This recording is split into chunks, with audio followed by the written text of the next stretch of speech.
दोस्तों, बुलेट को पसंद करने वाले लोग कहते हैं कि बाइक हो तो बुलेट जैसा। शायद इसीलिए यह बाइक रोड से ज्यादा लोगों के दिलों पर राज करती है।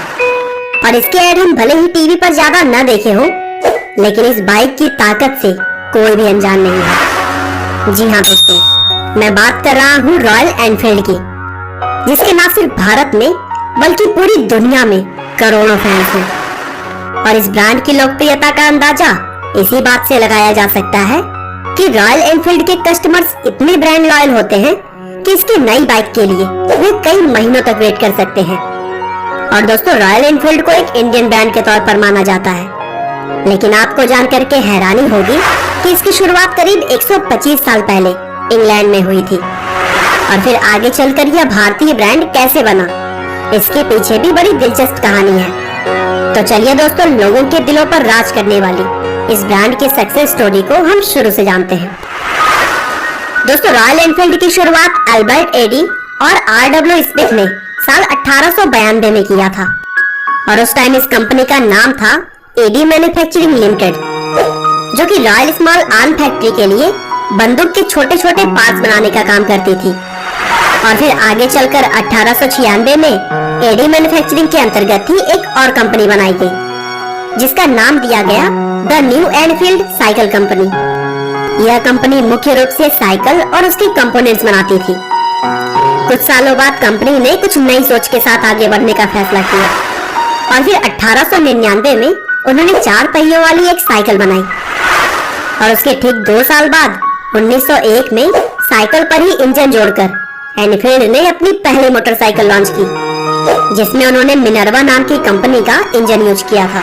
और फिर 1903 में एनफील्ड कंपनी ने कार प्रोडक्शन में भी अपना कदम बढ़ा दिया। हालांकि उन्हें इस बिजनेस से अगले कुछ सालों में बहुत ज्यादा नुकसान झेलना पड़ा और इसीलिए उन्होंने 1907 में अपनी कार बनाने वाली कंपनी को ऑल डे एंड ओनियंस नाम की एक कंपनी को बेच दी।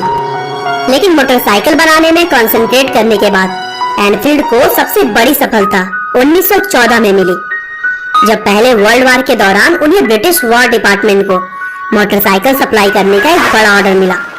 और फिर इंपीरियल रशियन गवर्नमेंट ने भी उन्हीं से मोटरसाइकिल खरीदने का फैसला किया। यहाँ से एनफील्ड की मोटरसाइकिल्स बहुत तेजी से प्रसिद्ध होने लगी। और फिर दूसरे वर्ल्ड वार के दौरान ब्रिटिश अथॉरिटीज ने एनफील्ड के साथ मिलिट्री मोटरसाइकिल बनाने का एक बड़ा कॉन्ट्रैक्ट साइन किया। और फिर दूसरे विश्व युद्ध में एनफील्ड की मोटरसाइकिल्स बहुत बड़े स्तर पर यूज की गई। इंडिया में रॉयल एनफील्ड को 1949 में लाया गया था। हालांकि लोगों ने इसे 1954 से पसंद करना शुरू किया, जब इंडियन गवर्नमेंट ने पुलिस और आर्मी के लिए इस बाइक का यूज किया था।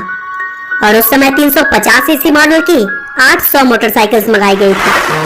1955 में एनफील्ड कंपनी ने मद्रास मोटर्स के साथ पार्टनरशिप की और कुछ इस तरह से रॉयल एनफील्ड इंडिया की शुरुआत हुई। मद्रास मोटर्स ने पहली बार 350 सीसी की रॉयल एनफील्ड मोटरसाइकिल बेची, जिसके कंपोनेंट्स वे इंग्लैंड से मंगाते थे। और फिर 1962 में मोटरसाइकिल्स के सभी कंपोनेंट्स इंडिया में ही बनने लगे। हालांकि आगे चलकर एनफील्ड इंग्लैंड को जबरदस्त घाटा हुआ और इसीलिए 1971 में वह कंपनी बंद करनी पड़ी। लेकिन भारत में मोटरसाइकिल्स का प्रोडक्शन जारी रखा गया। हालांकि भारत में भी इस कंपनी को घाटा हो रहा था, इसीलिए कंपनी आगे चलकर आयरस मोटर्स लिमिटेड के साथ मर्ज हो गई। और फिर आयरस ग्रुप के मालिक विक्रम लाल के बेटे सिद्धार्थ ने साल 2000 में आउटलेट्स और मार्केटिंग के दम पर फिर से इस मोटरसाइकिल्स की सेल बढ़ा दी, क्योंकि उन्होंने समय के हिसाब से डिजाइन में परिवर्तन किया था। और एनफील्ड बाइकर्स के लिए अलग अलग राइड भी ऑर्गेनाइज करती है, जिससे लोगों में भी इस मोटरसाइकिल का क्रेज बढ़ता है। और आज के समय में एनफील्ड की मोटरसाइकिल्स केवल भारत में ही नहीं, बल्कि America, south Africa, Australia, Indonesia जैसे 50 से ज्यादा देशों में बेचे जाते हैं। 2013 में एनफील्ड के कुल 81,446 मोटरसाइकिल्स बिकी, तो वहीं 2014 में 51% ग्रोथ के साथ कुल 1,23,018 मोटरसाइकिल्स बेची गई। और अभी हाल ही में 18 सितंबर 2017 को रॉयल एनफील्ड की क्लासिक 350 और क्लासिक 500 मॉडल की बाइक लॉन्च की गई है।